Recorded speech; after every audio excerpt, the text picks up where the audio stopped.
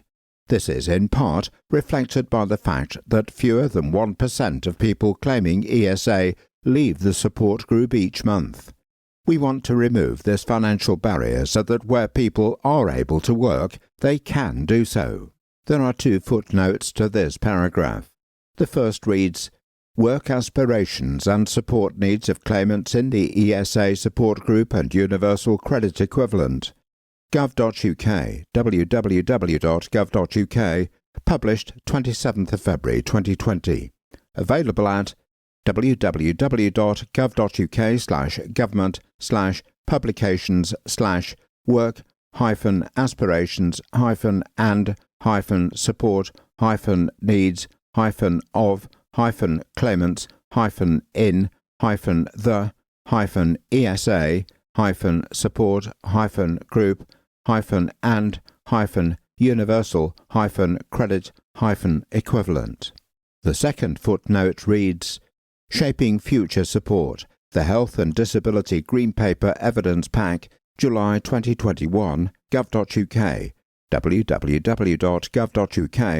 published July 2021, available at https://www.gov.uk/government/statistics/shaping-future-health-disability-green-paper-evidence-pack-july-figures-2021.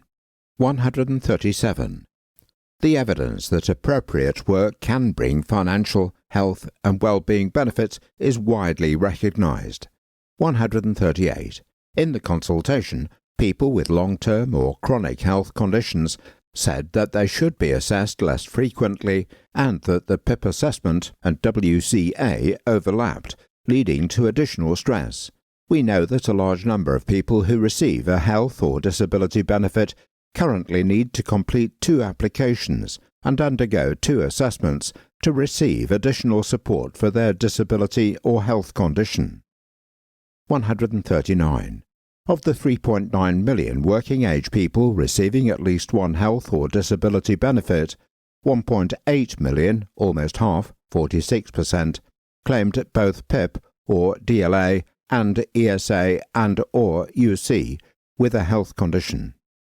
The footnote to this paragraph reads, DWP Administrative Data, May 2022, updating figure used in Shaping Future Support, the Health and Disability Green Paper Evidence Pack, July 2021. 140.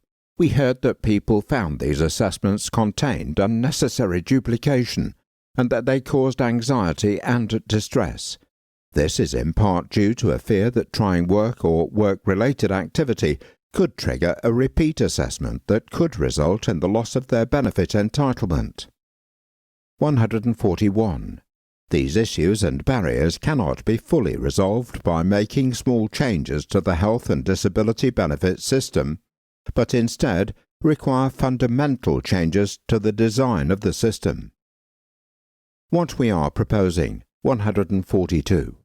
We want the system to continue to support those most in need while recognizing people shouldn't need to be found to have limited capability for work and work-related activity to access additional income-related support. Instead, we want to encourage and support people into work and focus on what people can do. 143. We will give people confidence that they will receive support for as long as needed, regardless of whether they are working. New UC income replacement health element, 144. We want to give people confidence to try work so that those who are able to can progress in or towards work without the worry of being reassessed or losing their benefits. 145. We are therefore proposing to replace the current UC LCWRA element with a new UC health element. The new element will be awarded to people who are receiving the UC standard allowance and any PIP element. 146. This new element will abolish the need to be found to have limited capability for work and work-related activity, as is the case with the current UC LCWRA element. This will remove barriers in the system that can prevent people who would like to from entering or remaining in employment. 147. We recognise that for some people on UC with a health condition and who are also in receipt of PIP, work is not a realistic option, and the new health element will continue to provide income-related support to those people. 148. Entitlement to the new UC health element will only end when the functional impact of a person's health condition improves and they are no longer eligible for PIP, or as people earn more money and their UC is tapered away, which ensures that they are financially better off in work. 149. We will set the award rate of the new UC health element at the same level as is currently awarded to those people that have LCWRA. We are also considering how best to ensure that the positive work incentives already in place in UC, including the work allowance, are integrated most effectively into an improved health and disability system. 150. Our income replacement benefit proposals will apply to UC. It is not possible to submit a new claim for income-related ESA. We remain committed to retaining a health and sickness contributory benefit in the future system. The footnote to this paragraph reads, "It is not possible to submit a new claim for income-related ESA as legislation preventing new claims was introduced in 2018. New UC health element eligibility, 151. As part of our proposal, people that are receiving both PIP and UC will receive the new UC health element as part of their claim. However, in today's benefits system, some people that receive the UC health element as a result of being determined to have LCWRA do not receive PIP. This is also the case for some people that are in the ESA support group. 152. For this group, we will carefully consider whether they meet the PIP assessment and eligibility criteria. As we develop our reform proposals, we will consider how disabled people and people with health conditions who need additional financial support may receive it. 153.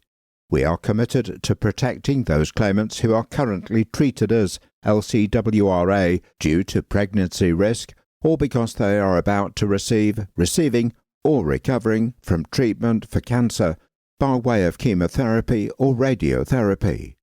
We will provide explicit provision to allow these claimants to access the new UC Health top-up even when they are not in receipt of PIP. 154.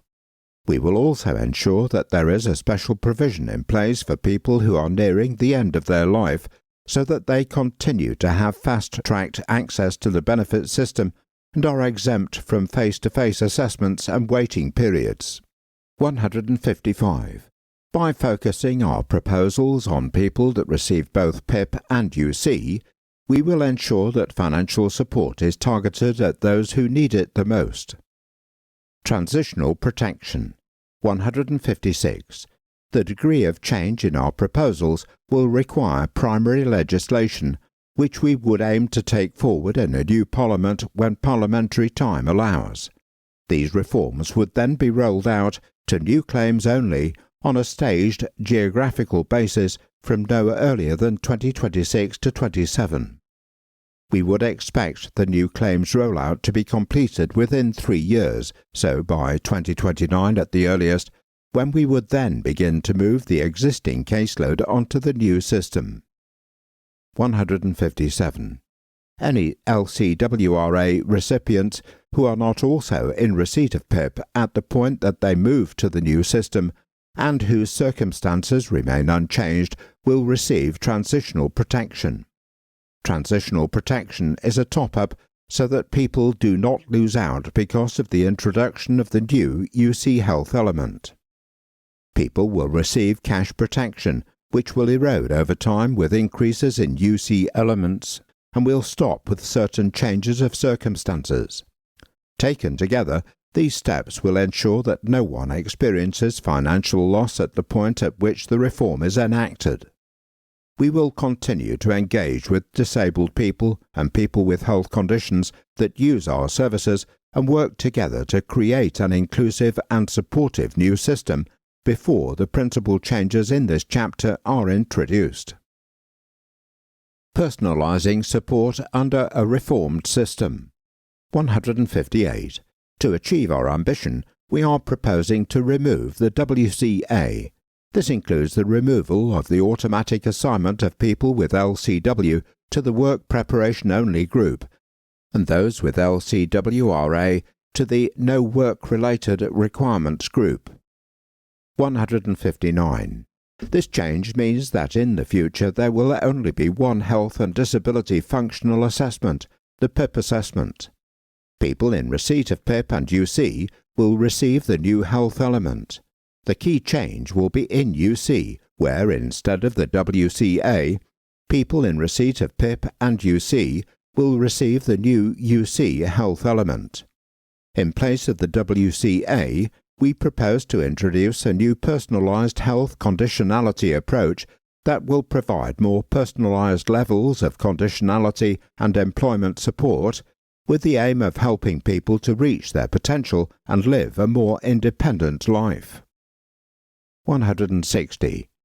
We will use this opportunity to build greater levels of trust between DWP and the people who use our services by reducing the assessment burden that people currently face.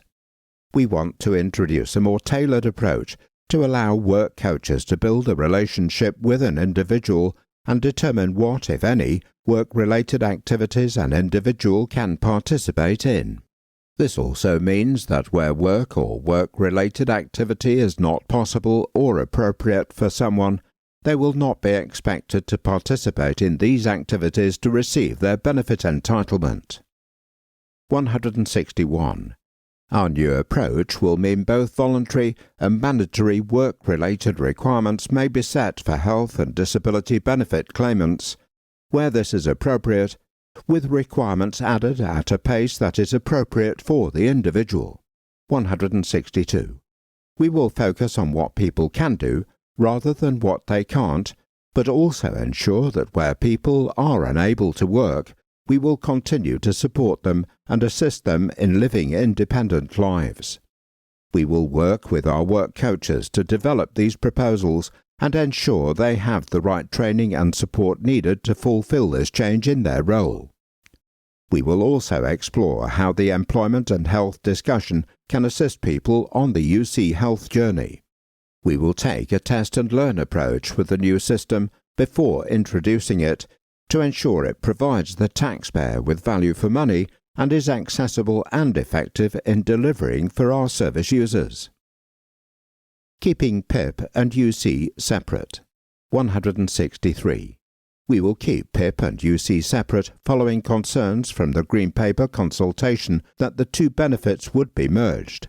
Although only people who receive both PIP and UC will access the new UC health element, PIP will remain a benefit people receive whether they are in or out of work.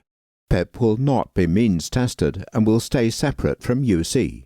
This means that PIP will continue to provide support to cover some of the additional costs associated with having a health condition or disability, irrespective of a person's income. 164.